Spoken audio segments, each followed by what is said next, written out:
The Murray City Planning Commission meeting for Thursday, November 7th, 2024. It is 6:32 p.m. Present this evening, we have Commissioners Lisa Malkevich, Michael Henry, Ned Hacker, and Pete Christo. I am the chair, Maren Patterson. Excused are Michael Richards and Jake Pearson. And from staff, we have Zachary Smallwood and Ruth Ruock and Mark Richardson. We welcome the public to our meeting, and we are grateful that you are here.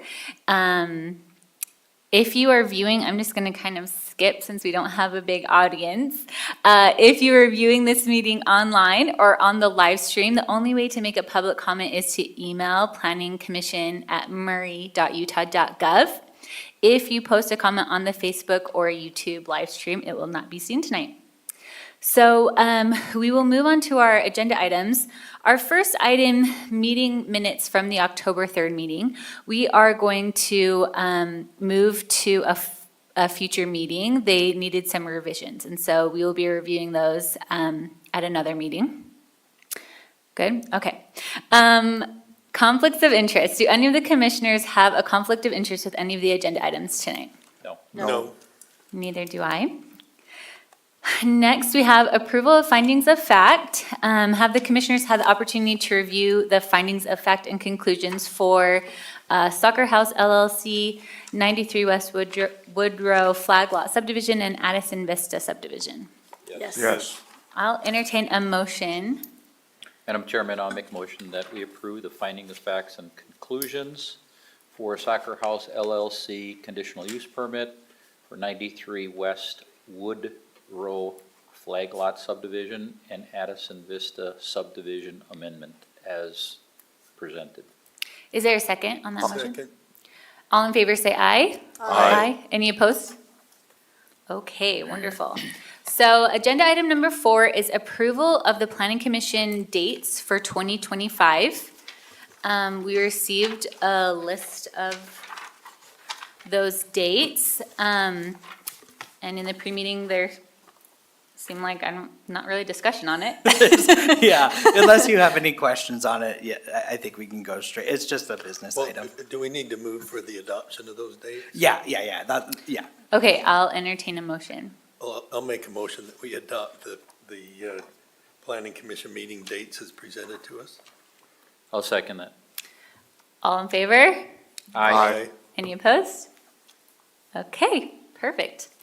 All right, our agenda item number 5, conditional use permit to allow paramedical tattoo business. Is the applicant here?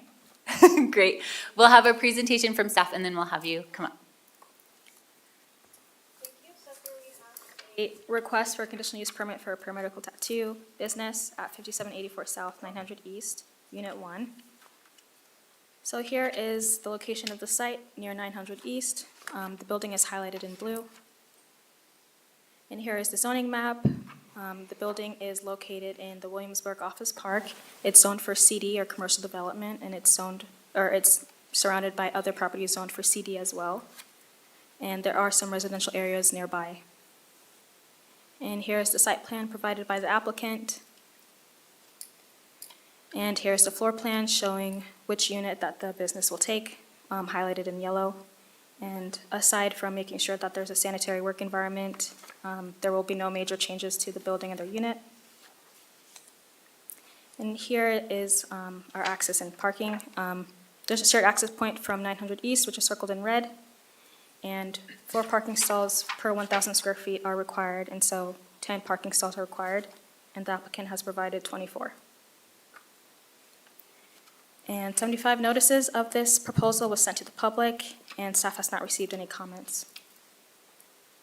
And so for our findings, the proposed use for a body art studio is allowed in the CD zone, subject to conditional use permit approval, and with conditions outlined in the staff report, the proposed use and property will comply with the Murray City Land Use Ordinance.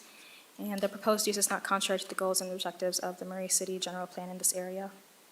And so with that, staff recommends that the Planning Commission approve a conditional use permit to allow the operation of a paramedical tattoo business at this location, subject to the following conditions.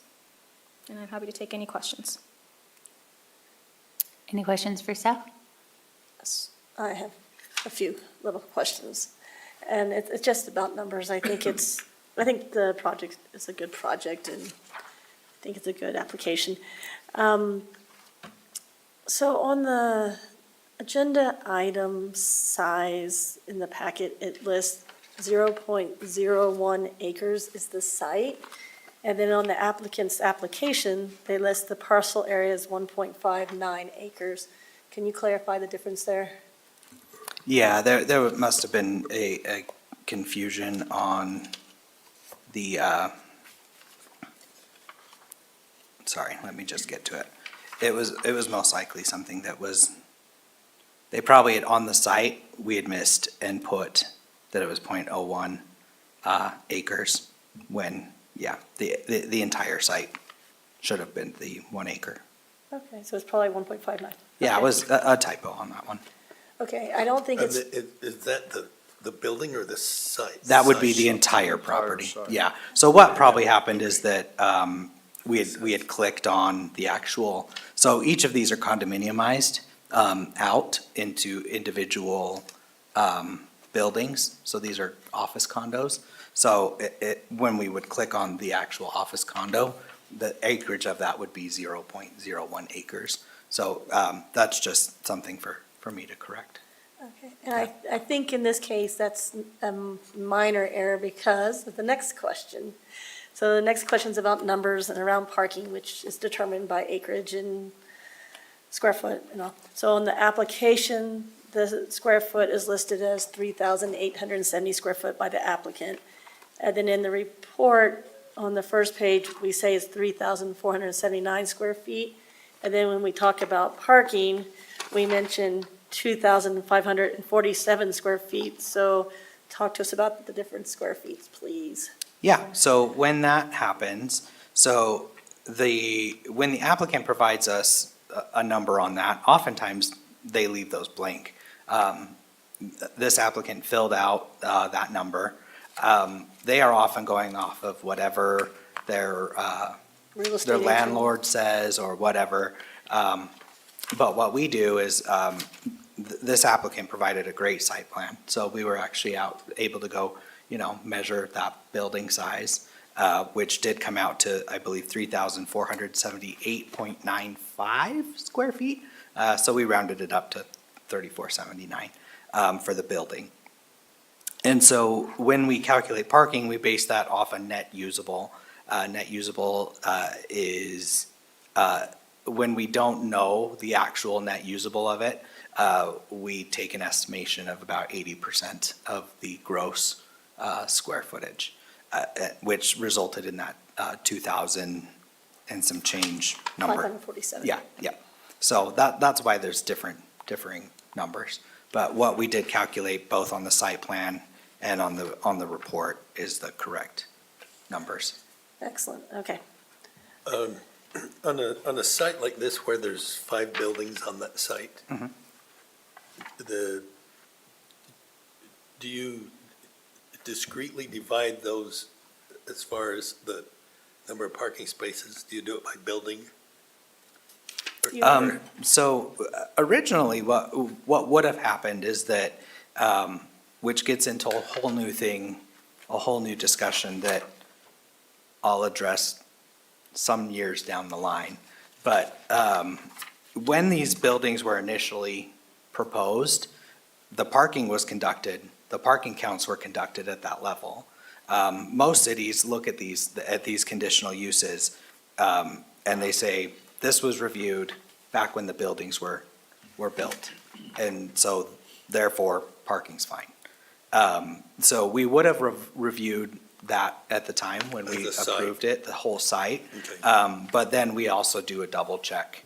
And sometimes, especially in the older ones, like Garcos and stuff, or like off 150 West and 4800 South, we actually have them provide us with like a copy of their lease agreement to see if they have individual stalls that are assigned to them, if we know that parking is kind of an issue in that area. Does that Well, answer that? Well, I guess I'm just wondering more, and I'm sorry, it doesn't really apply to this specific application, but In the future, why couldn't we just say this was reviewed when the site, and there have been no changes in the requirements? Yeah, I would love to go that route. Largely, it's just the way we've done things, and it hasn't been a priority for staff. But if that's the route that the commission wants to take, we can definitely start making those Well, adjustments. I'm not trying to make work. In No, fact, no, no. I'm trying to, It's maybe nothing make in it more code clear. that we have to change or Yeah. anything. It's just how we evaluate it as well, it seems staff. a little bit superfluous to go into that I don't know, though. level of detail for somebody that just is renting one suite in this whole. But I feel like the Complex. reason we do that is because when this was built in the 50s, there was one car per family, and Well, we had a business that And was that's a why I say beautician if with one there chair, hasn't been any changes in the requirements. in the use or the code requirements, as we're saying. I mean, I'm assuming that things have drastically changed with transportation in the last 50 years. And that's why I'm assuming that that's the process now that we look at it again every time, because there's changes have been occurring. But I could be wrong, but Well, and that's why I specifically said, as long as there haven't been any changes Changes in in the the- requirements.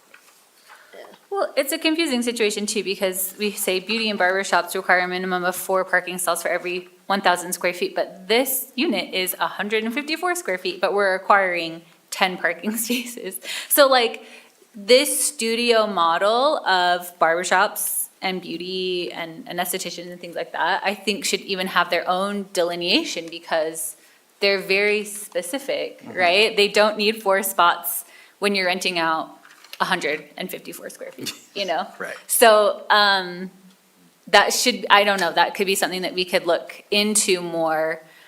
Because, and even, you know, tattooing, we had a discussion in the pre-meeting about whether this was tattooing or whether this was more like a med spa or permanent makeup or things like that or whatever. But the trend of all these businesses are that they are going to small, one-on-one, appointment only, you know. So requiring them to even have 4 parking stalls in our ordinance seems like a lot, so. I agree with that statement in the sense that a while back, we talked about the ordinance for petitions or for a hair. Beauty and barber beauty. services, yeah. And the suggested at that time was 2 seats were all that's needed. And I went around and talked to my friends who own beauty salons and went to a couple different, got an average, how many customers they have and how many employees they have. And I was arguing that 2 seemed ridiculous for a shop of that size, and now we're saying 10 for a shop that's much smaller. Well, because it's calculated, and this is a tricky part, right? It's calculated on the net square footage of the entire building, even though she's using 154 square feet of that building. So it doesn't, the parking calculation doesn't really make sense, but that's a bigger, I guess, conversation. Any other questions for staff? Okay, if we could have the applicant come forward. I think we should have her talk about parking. I'm sure you Only have lots kidding. of thoughts Only about kidding. what's being required of you. Thank you so much for being here. Have you had an opportunity to review your 3 conditions? Yes, I have. Oh, sorry, yeah, will you state your name and address for the record? Chandler Messarch, And an address for the record. the address where I live or the business. You can use a business address or your personal address. I reside at 1285 West Winchester Street in Murray. Great. Now, I'll ask you, have you had an opportunity to review the 3 conditions? Yes. And you'll be able to comply with those? Yes. Is there any additional information you'd like to give us about your project? Because I know we were in the pre-meeting talking a little bit about just exactly what medical tattooing is. I don't know, other than answering questions, maybe I would just share a brief, it's newer-ish. And I think that as it evolves, I'm sure we'll see lots of changes as to whether it's regulated more under aesthetics or under tattooing. It's actually really interesting because the service that I will be offering, as it currently stands, is really considered right now under tattooing. However, if I were to do the same service but not include pigmented ink, that would fall under an esthetician license. So it is kind of a weird, That's kind of what middle we. ground right Yeah, now. we were- You I don't was have just to gonna be say, this licensed. turned on all the lights, Yeah. and now it all makes So sense. you don't have to be licensed in this particular practice, Correct, but you would if you weren't using ink. correct, which is kind of, doesn't It's make very a whole lot of confusing. sense. Because we were saying too, yeah, if one of the reasons that beauty and estheticians don't have to come forward to the plan commission is because they are licensed through the state. And so that licensing kind of takes care of that. And then the tattooing, that's why it's coming before us. That's And why what's we're pulling you even through better the is that keyhole.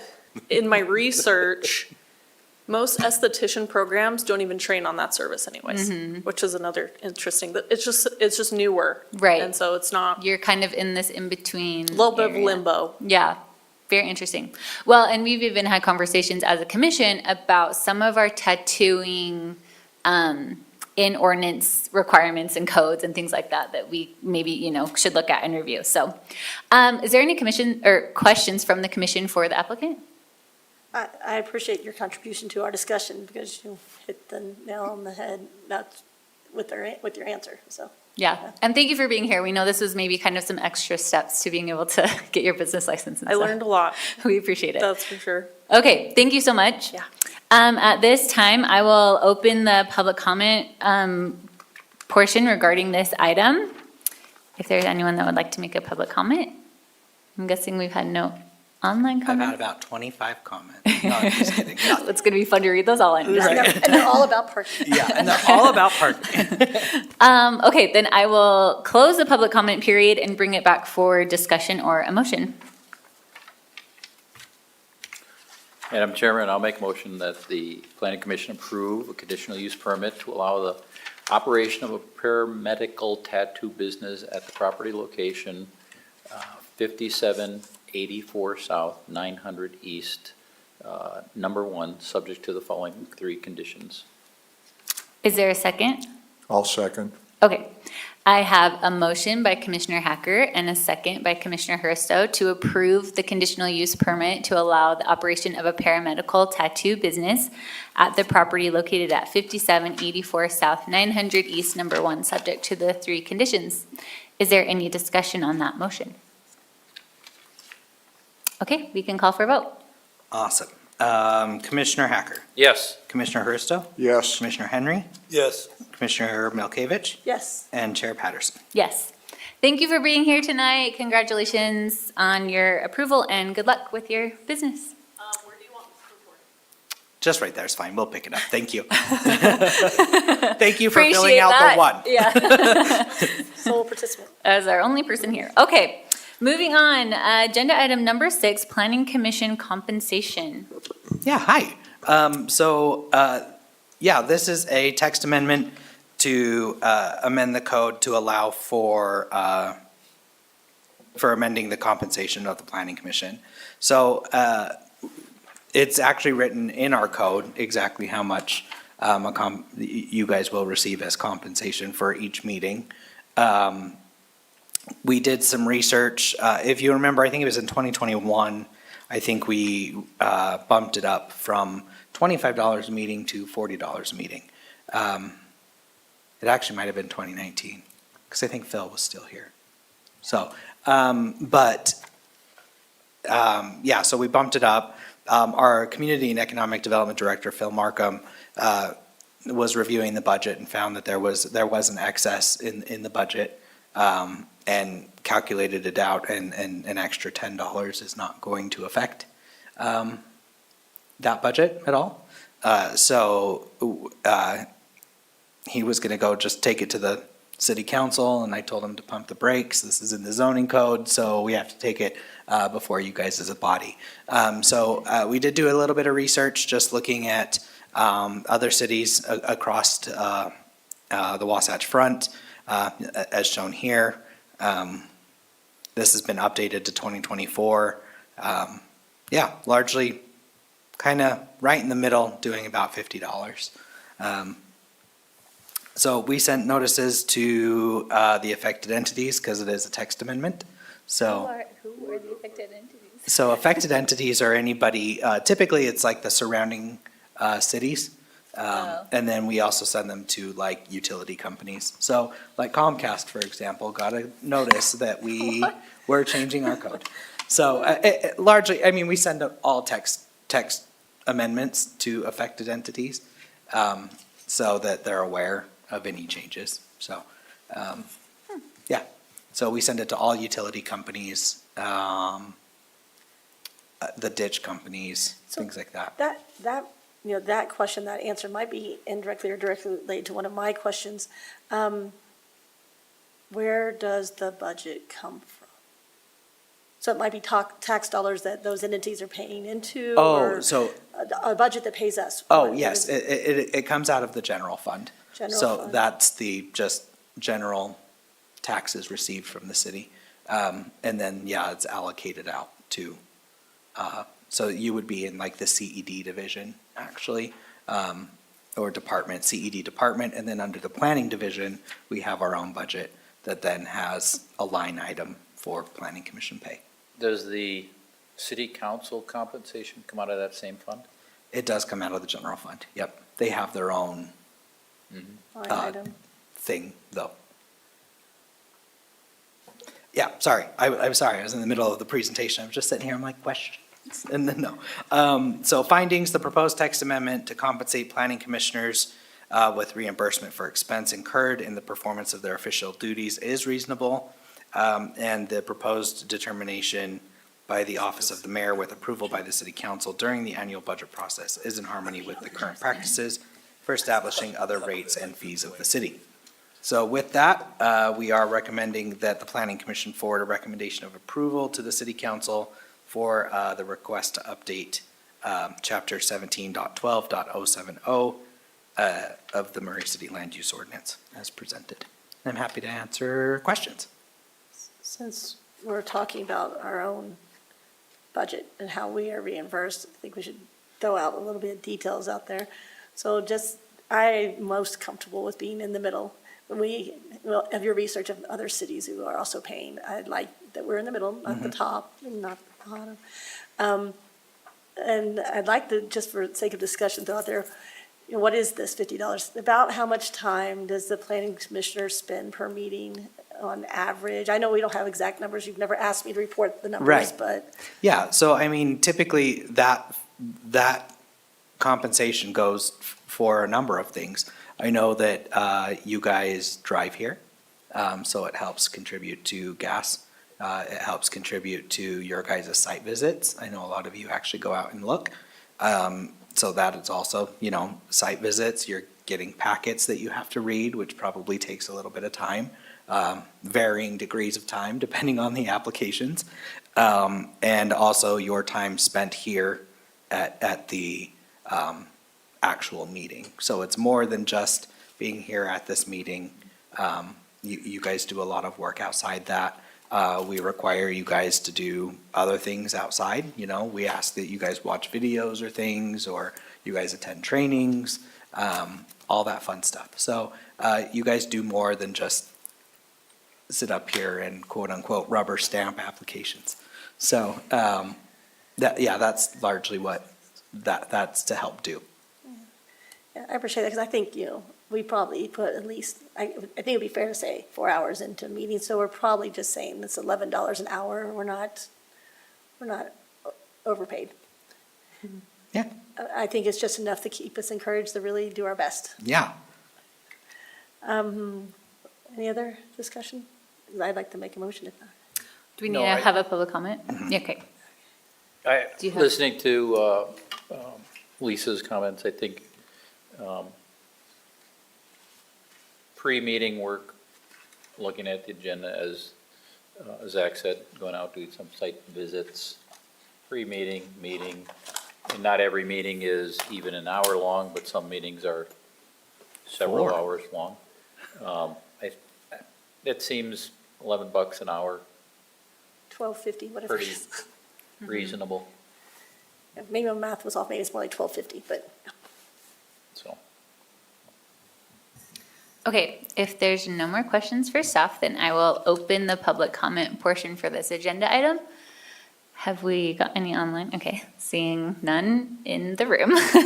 I'll close the public comment period and bring it back for a motion or discussion. Madam Chair, can I make a motion? Yes? All right, I'd like to make a motion that we forward a motion of recommendation for approval to the city council for the request to update chapter 17.12.070 for the planning commission compensation of the Murray City Plan Land Use Ordinance as presented here. Is there a second on that motion? Second. Okay, I have a motion by Commissioner Malkovich and a second by Commissioner Henry to forward a recommendation of approval to the city council for the request to update chapter 17.12.070 Planning Commission compensation of the Murray City Land Use Ordinance as presented by staff. Is there any discussion on that motion? Okay, we can call for a vote. Okay, Commissioner Milkovich, Yes. Commissioner Henry, Yes. Commissioner Hursto, Yes. Commissioner Hacker,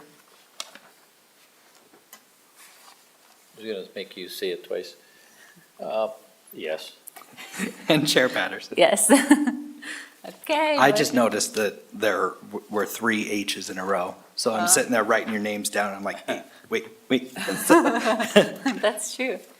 Okay, is there any other business? It's a busy December, or no, it's an easy November 21st, a busy December 5th. So, yeah, about two items for November 21st, but probably five, I think, for December 5th, and we still have a week before the application deadline closes. Normally see this time of year, No, is there any seasonality to it? it kind of comes and, no, yeah, it doesn't, I mean, I think what you're seeing is probably interest rates now coming down, so people are now feeling more confident in doing things. They're actually, I think in theory, the December one should be pretty easy. Yeah, it's like a new restaurant. And we do have a meeting scheduled for the 19th of December. That's a Oh, third. yes, sorry, December, yes. So far, we do have one scheduled for that. Hopefully, I can maybe cancel that one, but we will see. We'll see what comes along. I don't have a lot in the works at the moment. I mean, if there's no items, I still think we should get together and have dinner because that'll be the last chance for Maren and I to do that with you.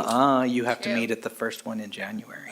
Oh, You okay. guys aren't done until the second meeting in January. Oh, okay. And which one do we, on the second meeting, we, The first choo- meeting you choose vote a in new the new chairman. chair, yeah, right? I don't remember. I'll have to look. But I think you do probably pick the chair in the first meeting, and then the second meeting they preside. okay. And who is that going to be? Yeah. I don't know, you're gonna have some new This commissioners, is- so. Well, that's why. Yep. Oh, new I was commissioners. tentatively not going to be here on the 2nd of January, but Okay.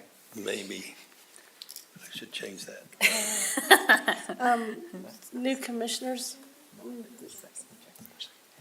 Mr. Small, new commissioners, how's that going? I've talked to 4 different people in my neighborhood and only one's been excited.